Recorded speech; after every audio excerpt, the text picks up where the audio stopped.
ಲೋಕಸಭೆ speaker ಆಗಿ ಎರಡನೇ ಅವಧಿಗೂ ಕೂಡ ಓಂ ಬಿರ್ಲಾ ಅವರು ಆಯ್ಕೆಯಾಗಿದ್ದಾರೆ. ಇನ್ನು ಓಂ ಬಿರ್ಲಾ ಅವರು ಸ್ಪೀಕರ್ ಆಗಿ ಆಯ್ಕೆಯಾದ ಮೊದಲನೇ ಅವಧಿಯಲ್ಲಿ ಲೋಕಸಭೆಯ ಒಳಗೆ ಅಘೋಷಿತ ತುರ್ತು ಪರಿಸ್ಥಿತಿಯ ರೀತಿಯ ಸನ್ನಿವೇಶಗಳು ಉಂಟಾಗಿತ್ತು. ಕಾರಣ 100 ಮಂದಿ ಸಂಸದರನ್ನ ಓಂ ಬಿರ್ಲಾ ಅವರು ಅಮಾನತು ಮಾಡಿದ್ರು 2019ರಿಂದ 2024ನೇ ಇಸವಿಯವರೆಗೆ. ಅಂದ್ರೆ 5 ವರ್ಷದ ಅವಧಿಯಲ್ಲಿ ನಾನಾ ಕಾರಣಗಳಿಂದಾಗಿ 100 ಮಂದಿ ಸಂಸದರನ್ನ ಓಂ ಬಿರ್ಲಾ ಅವರು ಅಮಾನತು ಮಾಡಿದ್ರು. ಸೊ ಹೀಗಾಗಿ ಓಂ ಬಿರ್ಲಾ ಅವರ ಮೇಲೆ ಸಾಕಷ್ಟು ಒಳ್ಳೆಯ ಇಂಪ್ರೆಷನ್ಸ್ ಇರಲಿಲ್ಲ. ಅದರಲ್ಲೂ ಎಸ್ಪೆಷಲಿ ವಿಪಕ್ಷಗಳು ಕೂಡ ಅವರ ಮೇಲೆ ಸಾಕಷ್ಟು ಕೆಂಡಾಮಂಡಲರಾಗಿದ್ರು, ಸಾಕಷ್ಟು ಕಿಡಿಕಾರಿದ್ರು ಕೂಡ. ಸೊ ಓಂ ಬಿರ್ಲಾ ಅವರು ಬರೀ 100 ಮಂದಿ ಸಂಸದರನ್ನ ಅಮಾನತು ಮಾಡಿದ್ದಷ್ಟೇ ಅಲ್ಲ, ಈ ಅಮಾನತಾದಂತಹ ಸಂಸದರು ಏನಿದ್ದಾರೆ 100 ಮಂದಿ, ಅವರು ಕೇಳಿದ್ದಂತಹ ಪ್ರಶ್ನೆಗಳನ್ನು ಕೂಡ ಡಿಲೀಟ್ ಮಾಡಿಸಿದ್ದಾರೆ ಲೋಕಸಭೆಯ ಕಡತದಿಂದ.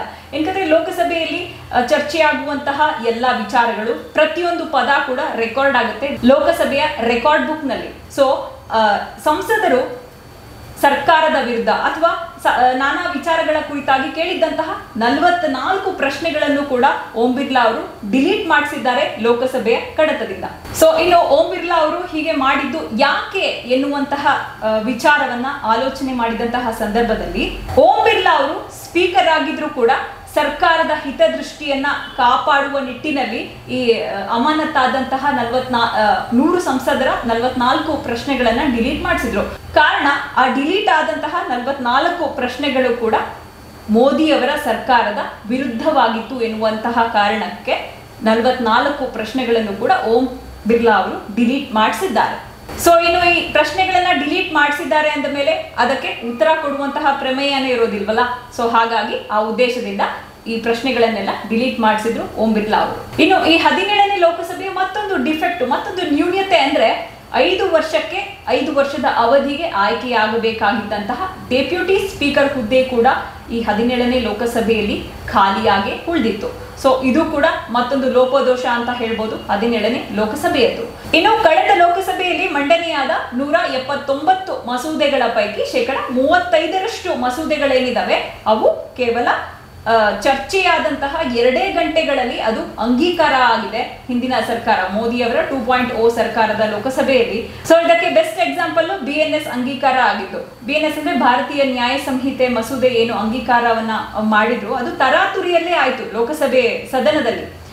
ಇದಕ್ಕೆ ವಿಪಕ್ಷಗಳು ಸಾಕಷ್ಟು ವಿರೋಧವನ್ನ ವ್ಯಕ್ತಪಡಿಸಿದ್ರು ಕೂಡ ಅದಕ್ಕೆ ಕೇರೆ ಮಾಡಲಿಲ್ಲ ಓಂ ಬಿರ್ಲಾ ಅವರು. ಸ್ಪೀಕರ್ ಆದಂತಹ ವ್ಯಕ್ತಿ, ಸ್ಪೀಕರ್ ಹುದ್ದೆಯಲ್ಲಿರುವಂತಹ ಓಂ ಬಿರ್ಲಾ ಅವರು ವಿಪಕ್ಷಗಳ ಸದಸ್ಯರು ಏನಿದ್ದಾರೆ ಅವ್ರು ಏನ್ ಹೇಳ್ತಾರೆ ಅದನ್ನು ಕೂಡ ಕೇಳುವಂತಹ ವ್ಯವಧಾನವನ್ನ ಹೊಂದಿರಬೇಕು. ಸೊ ಹೀಗಾಗಿ ಸದನದ ಕೊನೆ ಕ್ಷಣದಲ್ಲಿ ಮಂಡನೆಯಾದಂತಹ BNS ತರಾತುರಿಯಲ್ಲಿ ಅಂಗೀಕಾರ ಕೂಡ ಆಯಿತು. ಇನ್ನು ಕಳೆದ ಅವಧಿಯ ಲೋಕಸಭೆಯಲ್ಲಿ ಜನಪ್ರತಿನಿಧಿಗಳ ಸದನವಾದಂತಹ ಲೋಕಸಭೆಯಲ್ಲಿ ಸಾಕಷ್ಟು ಜ್ವಲಂತ ಸಮಸ್ಯೆಗಳ ಕುರಿತಾಗಿ ಚರ್ಚೆಯಾಗಬೇಕಾಗಿತ್ತು. ಫಾರ್ ಎಕ್ಸಾಂಪಲ್ ಭ್ರಷ್ಟಾಚಾರ, ನಿರುದ್ಯೋಗ, ಹಾಗೆ ಪ್ರಮುಖವಾಗಿ ಮಣಿಪುರ ಹಿಂಸಾಚಾರ, ಚೀನಾ ಸಂಘರ್ಷ, ಹಾಗೆ ಬೆಲೆ ಏರಿಕೆ, ನಿರುದ್ಯೋಗ, ಹೀಗೆ ಸಾಕಷ್ಟು ಜ್ವಲಂತ ಸಮಸ್ಯೆಗಳಿಗೆ ಸಾಕಷ್ಟು ವಿಚಾರಗಳ ಕುರಿತಾಗಿ ಚರ್ಚೆಯಾಗಬೇಕಾಗಿತ್ತು. ಆದ್ರೆ ಈ ಯಾವುದೇ ವಿಚಾರ ಕುರಿತಾಗಿ ವಿಪಕ್ಷಗಳು ಮಾಡಿದಂತಹ ಚರ್ಚೆಗೆ ಸ್ಪೀಕರ್ ಆಗಿದ್ದಂತಹ ಓಂ ಬಿರ್ಲಾ ಅವರು ಕೇರೆ ಮಾಡಲಿಲ್ಲ, ಅದಕ್ಕೆ ಸೊಪ್ಪೆ ಹಾಕಲಿಲ್ಲ. ಸೊ ಇನ್ನು ಇದೀಗ 2ನೇ ಬಾರಿಗೂ ಕೂಡ ಓಂ ಬಿರ್ಲಾ ಅವರು ಸ್ಪೀಕರ್ ಆಗಿ ಆಯ್ಕೆಯಾಗಿದ್ದಾರೆ ಲೋಕಸಭೆಗೆ. ಇನ್ನು ತಾವು ಮಾಡಿದಂತಹ ಮೊದಲನೇ ಭಾಷಣದಲ್ಲೇ ಓಂ ಬಿರ್ಲಾ ಅವರು 1976ರಲ್ಲಿ ಅಂದ್ರೆ ಇಂದಿರಾ ಗಾಂಧಿಯವರ ಅವಧಿಯಲ್ಲಿ ಹೇರಲಾಗಿದ್ದಂತಹ ತುರ್ತು ಪರಿಸ್ಥಿತಿಯ ಕುರಿತಾಗಿ ಮಾತನಾಡ್ತಾ ಇದ್ರು. ಇದು ಪ್ರಧಾನಮಂತ್ರಿ ನರೇಂದ್ರ ಮೋದಿ ಸರ್ಕಾರವನ್ನು ಸಮರ್ಥನೆ ಮಾಡಿಕೊಳ್ಳುವಂತಹ ಭರದಲ್ಲಿ ಓಂ ಬಿರ್ಲಾ ಅವರು ಈ ಭಾಷಣವನ್ನ ಮಾಡ್ತಾ ಇದ್ರು. ಇದಕ್ಕೆ ಖಂಡನೆಯನ್ನ ವ್ಯಕ್ತಪಡಿಸಿದ್ರು ವಿಪಕ್ಷ ನಾಯಕರಾದಂತಹ ರಾಹುಲ್ ಗಾಂಧಿ ಹಾಗೆ ಅಖಿಲೇಶ್ ಸಿಂಗ್ ಯಾದವ್ ಅವರು. ಅಖಿಲೇಶ್ ಸಿಂಗ್ ಹಾಗೆ ರಾಹುಲ್ ಗಾಂಧಿ ಅವರು ಓಂ ಬಿರ್ಲಾ ಅವರಿಗೆ ಸ್ಪಷ್ಟವಾಗಿ ಒಂದು ಮೆಸೇಜ್ ಅನ್ನ ಕೊಡ್ತಾರೆ. ನೀವು ಪ್ರತಿಪಕ್ಷಗಳ ಹಕ್ಕನ್ನ ಹತ್ತಿಕ್ಕುವಂತಹ ಕೆಲಸವನ್ನ ಮಾಡಬೇಡಿ ಅಟ್ಲೀಸ್ಟ್ ಈ ಬಾರಿ. ಏನಂತಂದ್ರೆ ಭಾರತ ದೇಶದ ಜನ ಈ ಬಾರಿ ನಮಗೂ ಕೂಡ ಮ್ಯಾಂಡೇಟ್ ಅನ್ನ ಕೊಟ್ಟಿದ್ದಾರೆ. ಸೊ ಹೀಗಾಗಿ ನಿಮ್ಮ ಪ್ರಯತ್ನ ವಿಫಲವಾಗುತ್ತೆ, ಇದನ್ನ ನಾವು ಖಂಡಿಸ್ತೀವಿ ಎನ್ನುವಂತಹ ಮಾತನ್ನು ಕೂಡ ಈ ಇಬ್ಬರು ನಾಯಕರು ಹೇಳಿದ್ದಾರೆ. ಇನ್ನು 2019ರಲ್ಲಿ NDAಗೆ 351 ಸ್ಥಾನ ಸಿಕ್ಕಿತ್ತು. ಅದರಲ್ಲಿ ಬಿಜೆಪಿ 303 ಸ್ಥಾನವನ್ನ ಗಳಿಸಿಕೊಂಡಿತ್ತು. ಹಾಗೆ ಇದರೊಂದಿಗೆ ಬಿಜೆಡಿ ಮತ್ತೆ ವೈಎಸ್ಆರ್ ಕಾಂಗ್ರೆಸ್ ಕೂಡ ಬಿಜೆಪಿಯ ಬೆಂಬಲಕ್ಕೆ ನಿಂತಿದ್ವು. ಆದ್ರೆ ಇದೀಗ ರಾಜಕೀಯ ಲೆಕ್ಕಾಚಾರ, ರಾಜಕೀಯ ಸನ್ನಿವೇಶ ಈ ಎರಡೂ ಕೂಡ ಬದಲಾಗಿದೆ. ಇಂಡಿಯಾ ಮೈತ್ರಿಕೂಟಕ್ಕೂ ದೇಶದ ಜನ ಮ್ಯಾಂಡೇಟ್ ಅನ್ನ ಕೊಟ್ಟಿದ್ದಾರೆ. ಬಿಜೆಪಿಗೆ ಈ ಬಾರಿ ಬಹುಮತ ಇಲ್ಲ. ಈ ಬಾರಿ ಎನ್ಡಿಎಗೆ 293 ಸ್ಥಾನ ಸಿಕ್ಕಿದೆ ಒಟ್ಟಾರೆಯಾಗಿ. ಇದರಲ್ಲಿ ಬಿಜೆಪಿಗೆ ಇರೋದು ಕೇವಲ 240 ಸಂಸದರು ಮಾತ್ರ. ಸೊ ಲೋಕಸಭೆ ಲೆಕ್ಕಾಚಾರದಲ್ಲಿ ನೋಡೋದಾದ್ರೆ ಈ ಬಾರಿ ಇಂಡಿಯಾ ಮೈತ್ರಿಕೂಟಕ್ಕೆ ಸಾಕಷ್ಟು ಮ್ಯಾಂಡೇಟ್ ಅನ್ನ ಕೊಟ್ಟಿದ್ದಾರೆ ದೇಶದ ಜನ. ಈ ಬಾರಿ 232 ಸ್ಥಾನವನ್ನ ಇಂಡಿಯಾ ಮೈತ್ರಿಕೂಟ ಪಡೆದುಕೊಂಡಿದೆ. ಅದರಲ್ಲಿ ಕಾಂಗ್ರೆಸ್ 98 ಸ್ಥಾನವನ್ನ ಪಡೆದುಕೊಂಡಿದೆ. ಸೊ ಈ ಬಾರಿ ಲೋಕಸಭೆಯಲ್ಲಿ ವಿಪಕ್ಷದ ಸಂಖ್ಯಾಬಲ ಕೂಡ ಜಾಸ್ತಿ ಇದೆ.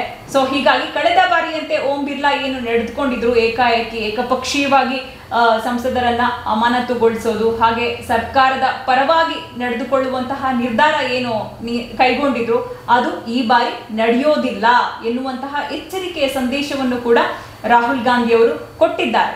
ಸೊ ಈಗಾಗಲೇ ಸ್ಪೀಕರ್ ಸ್ಥಾನದಲ್ಲಿ ಇದ್ದುಕೊಂಡು ಸಾಕಷ್ಟು ಟೀಕೆಗಳಿಗೆ ಗುರಿಯಾಗಿದ್ದಂತಹ ಓಂ ಬಿರ್ಲಾ ಅವರಿಗೆ ಮತ್ತೆ ಸ್ಪೀಕರ್ ಸ್ಥಾನವೇ ಒಲಿದು ಬಂದಿದೆ. ಸೊ ಓಂ ಬಿರ್ಲಾ ಅವರು ಈ ಹಿಂದಿನ ಅವಧಿಯಲ್ಲಿ ತಾವು ಮಾಡಿದ್ದ ತಪ್ಪುಗಳೇನಿದಾವೆ ಅದು ಈ ಬಾರಿಯ ಈ ಅವಧಿಯಲ್ಲಿ ಪಾಠ ಆಗಬೇಕು. ಆಗ್ಲೇ ಅವರನ್ನ ದೇಶದ ಪ್ರಜಾತಂತ್ರದ ಇತಿಹಾಸ ಒಳ್ಳೆಯ ರೀತಿಯಲ್ಲಿ ಸ್ಮರಿಸುತ್ತೆ. ಸೊ ಓಂ ಬಿರ್ಲಾ ಅವರಿಗೆ ಇದೀಗ ಸಿಕ್ಕಂತಹ ಎರಡನೇ ಅವಕಾಶವನ್ನ ತಾವು ಹೇಗೆ ಉಪಯೋಗ ಮಾಡ್ಕೊಳ್ತಾರೆ ಎನ್ನುವಂತಹದ್ದಕ್ಕೆ ಇದೀಗ ನಡೆಯುವಂತಹ 18ನೇ ಲೋಕಸಭೆಯ ಕಲಾಪಗಳು ಸಾಕ್ಷಿಯಾಗುತ್ತವೆ.